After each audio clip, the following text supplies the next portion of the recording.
one of the most hurting experiences when I was with Saturday Night Live was to have a gentleman who I helped to get on the show, a black gentleman who's a very talented comedian.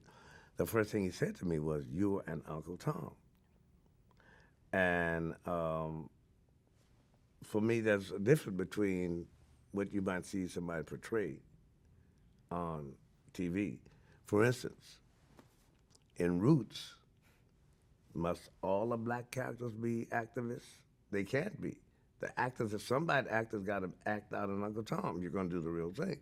In the future, does that mean that no actor can portray? That's what we took on as our mission. We take on as our mission to get on stage and do portrayals of characters.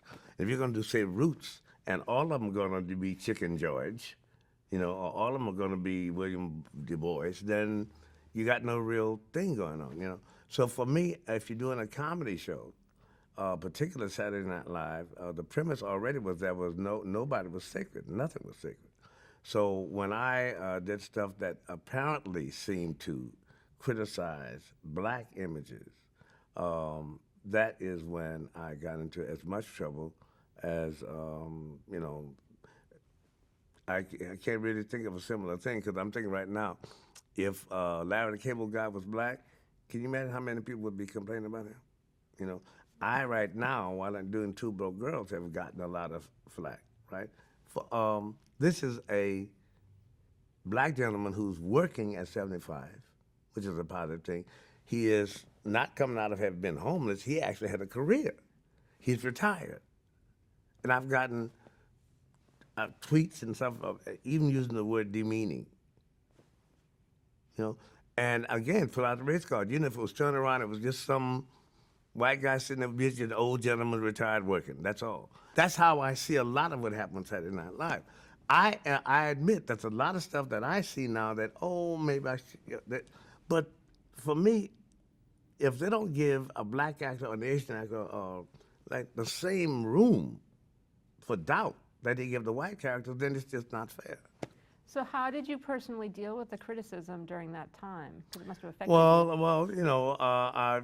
a lot of stuff was like, water on the duck's back, but a lot of it did bother me. I'm very much an introvert anyway, okay?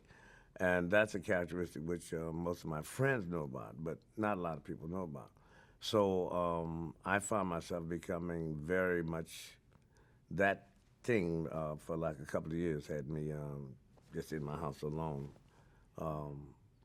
But I've always been, even though I knew that was about me, I've always been a person who basically, I don't know how to say it, but my thing basically was, I know I'm trying to do it the right way. Fuck you, okay? So basically, that is really what I felt.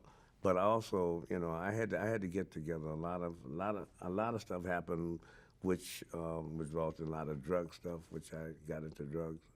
But see, I hate to talk about it like that because that's blaming it on, say, it's me, Garrett Morris. But yeah, it did affect me. It affected me in terms of it brought that out. I was very much to myself. Spent a lot of time at home.